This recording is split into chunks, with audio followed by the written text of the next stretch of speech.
사람들은 이렇게 보는 대로 반응을 하게 되어 있습니다. 어떤 어려운 환경을, 상황을 보게 되면 사람들은 두려워하게 되어 있습니다. 또 자기에게 손해를 끼치는 사람을 보게 되면 미워하고 분노하게 되어 있습니다. 또 손해를 보게 되면 억울하게 됩니다. 이것이 사람들이 보는 대로 반응하는 이유입니다. 그런데 오늘 본문에 보니까 한 사람이 나오는데 돌에 맞아 죽으면서도 얼굴에 평화가 있고 돌에 맞아 죽으면서도 이 죄를 저들에게 돌리지 마옵소서 하면서 죽음을 맞이하는 스데반 집사님이 나오게 됩니다. 그러면 어떻게 스데반 집사님은 그런 환경 속에서 그런 고백을 할 수 있을까요? 결국은 하나님을 보았기 때문입니다. 오늘 우리가 살아가는 세상이 만만치 않은 세상이 되었고 누구나 말세다 합니다. 그러나 이제 말세가 더 심해질 수도 있겠죠. 그러면 여러분 앞으로 우리가 이 말세 상황에서 어떻게 신앙생활을 할 수 있을까요?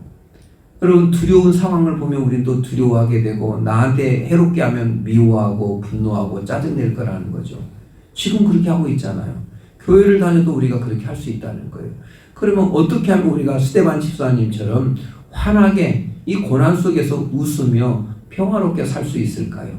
그것은 주님을 바라보는 것밖에 없다는 겁니다.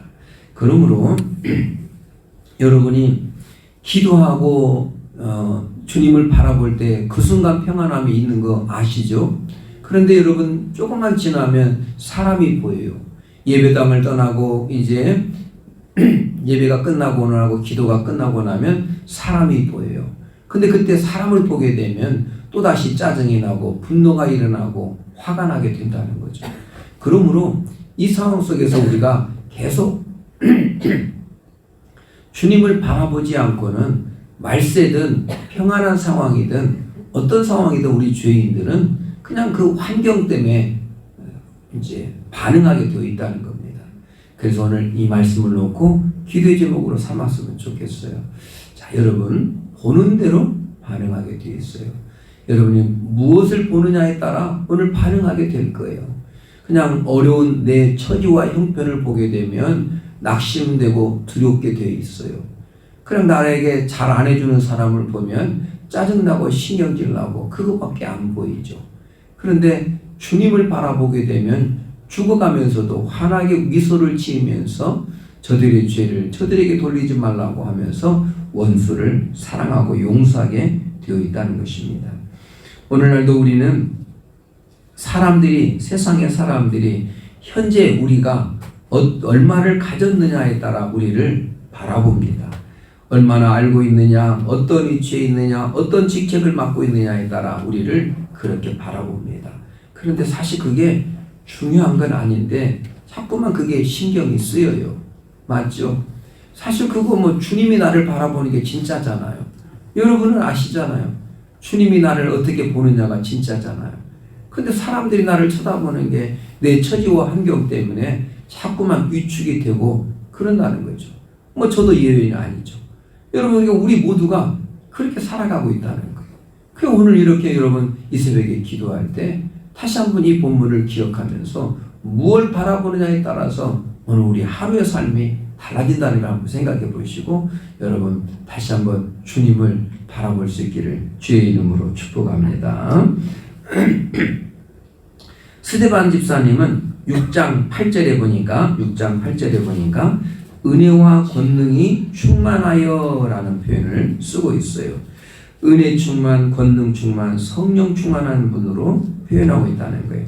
그러니까 스데반 집사님이 갑자기 하늘을 쳐다본 것이 아니라 스데반 집사님은 평소 때에도 주님을 바라보았기 때문에 주님이 보였던 것이라는 걸 기억해야 됩니다.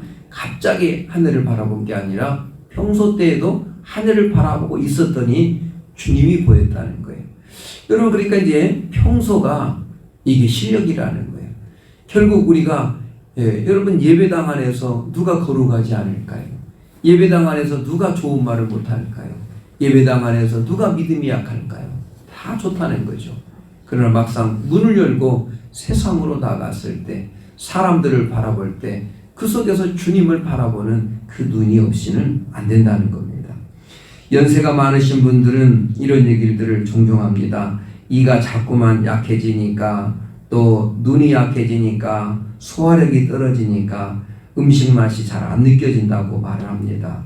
그리고 요리를 하는 주부들이 중년이 넘어가면서 자꾸 입맛을 잃으니까 무슨 맛인지 모르겠다고 신경질이 나고 짜증이 난다고, 참 뭐 때문에 이렇게 내가 된다고 이렇게 늘 이야기합니다.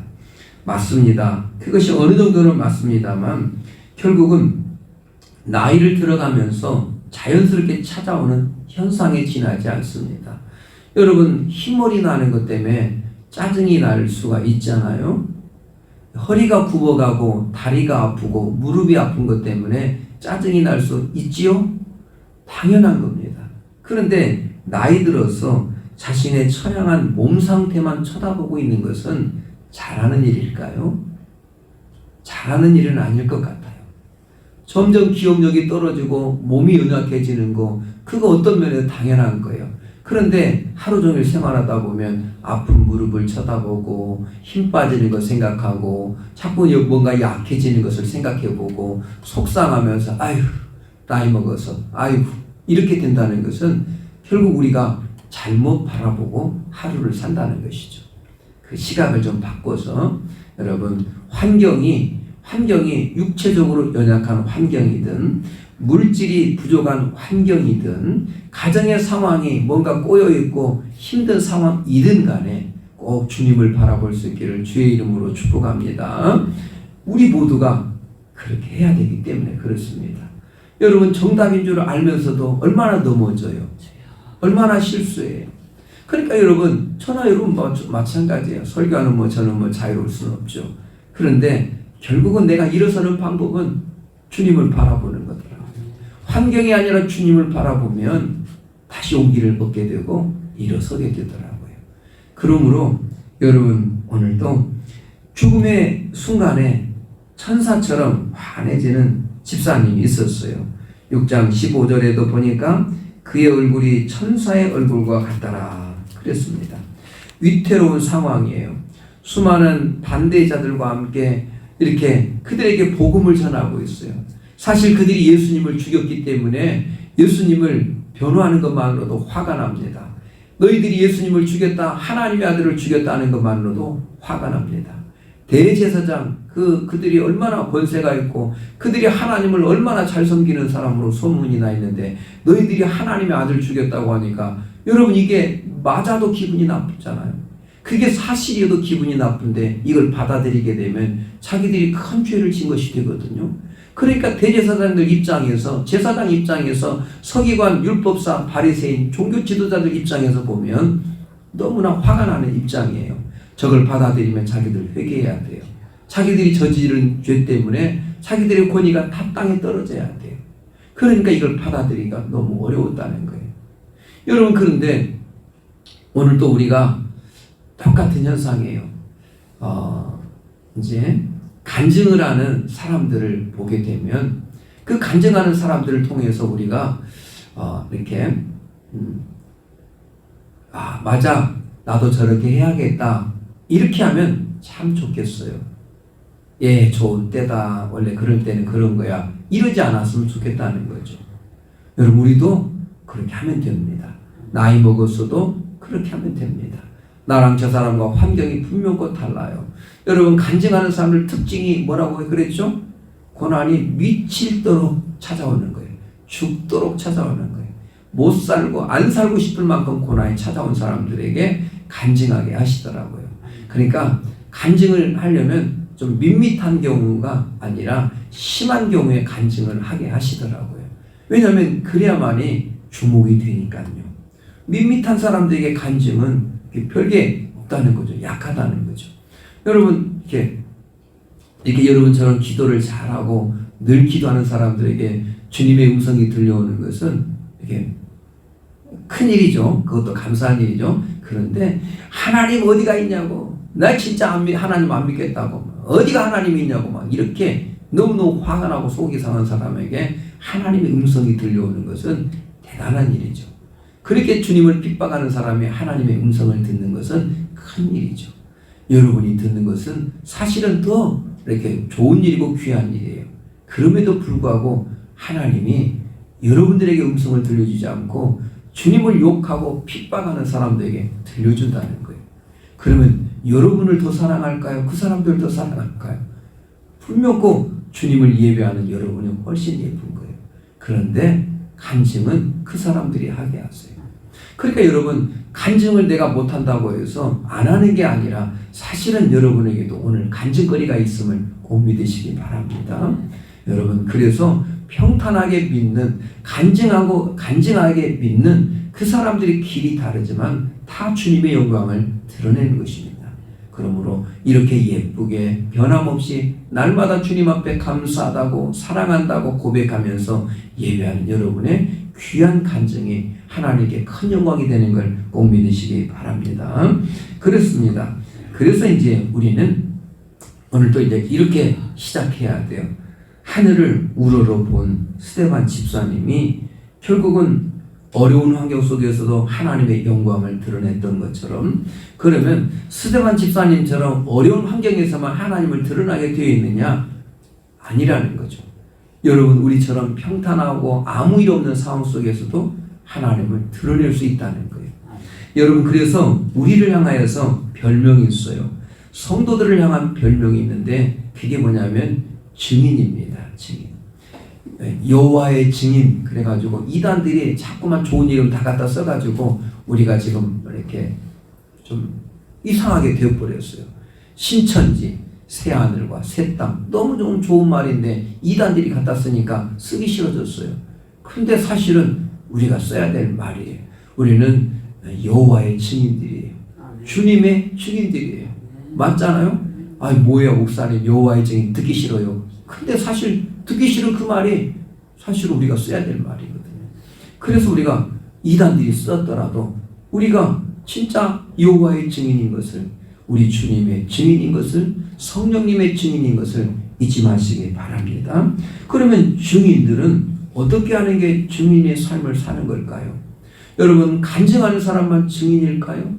막 죽을 것 같은 그런 막 위기 가운데 있다가 간증을 해요. 워낙 세니까 매체에 나오는 거예요. 근데 그것도 간증이지만 여러분, 평범하게 살아가는 우리 가운데도 오늘도 우리는 주님의 증인으로 살아갈 수 있는 거예요. 그래서 여러분, 마음에 평안함이 있고 기쁨이 있고 감사가 있는 사실을 텔레비전에 나와서는, 방송에 나와서는, 유튜브에서 나와서는 증거 안 해도 여러분 주변에 있는 사람들에게 평화로운 얼굴을 보여주면서 증인의 삶을 사시기 바랍니다. 그래서 여러분, 고난을 당하는 사람이 주님을 만나는 경우가 있어요. 여러분, 이 중에도 고난을 세게 당하는 성도가 있고 고난을 약하게 당하는 성도가 있어요. 그럼 어떤 게 나을까요? 어떤 게 좋은 거예요? 그러니까 그거 따질 것 없어요. 나에게 주어진 그 상황이 증인의 삶인 거죠. 고난이 심하게 오면, 고난을 좀 더 세게 받으면 간증할 게 많고 은혜도 더 많이 받게 되어 있고 하나님과 교통도 더 많이 할 수 있다는 거예요. 근데 평안하고 평탄하게 여기까지 오신 여러분, 좋은 거예요. 좋은 거 아니에요? 좋은 거라니까요. 그래서 모범적으로 기도하고 모범적으로 착하게 살아가고 봉사하며 살아가는 여러분들도 주님의 놀라운 증인임을 잊지 마시기 바랍니다. 스데반 집사님처럼 살아가는 것도 위대한 증인이지만 여러분처럼 살아가면서 여러분 주변에게 몇 사람에게 주님 살아계셔서 나 행복해, 얘들아 난 주님이 계셔서 너무 행복해 하는 짧은 몇 사람한테는 방송, 전화로 하는 방송 너무 작잖아요. 매체는 많은 사람이 수만 명이 듣는데 짧은 방송인데 그 증인이, 그 증거가 작다 하지 마세요 라는 겁니다. 그래야만이 오늘 우리가 이 스데반 집사님의 설교를 듣는 의미가 있는 거죠. 아멘. 됐죠? 그래요. 그러면 충분합니다. 사실 적들도 많지만 내 자신과 싸우는 게 얼마나 큰 건지 몰라요. 내 자신의 죄악과 싸우고 내 자신의 게으름과 내 자신의 완악함과 내 자신의 성질머리와 싸우는 게 어떤 면에서 이게 작은 일은 아니라는 거죠. 그래서 스데반 집사님만 전쟁하는 것이 아니라 오늘도 우리도 전쟁한다는 거예요. 직접 나를 막 예수 믿는다고 대적하는 사람도 있지만 내 자신과 대적하고 싸우는 우리의 싸움, 영적인 싸움도 크다는 걸 잊지 마시고 결코 작은 싸움이 아닌 걸 기억하셔서 오늘도 기도로 무장하시고 오늘 승리하는 한 날 되시기를 주의 이름으로 축복합니다. 이제 주님 가르쳐 주신 기도로 새벽 기도를 마치겠습니다.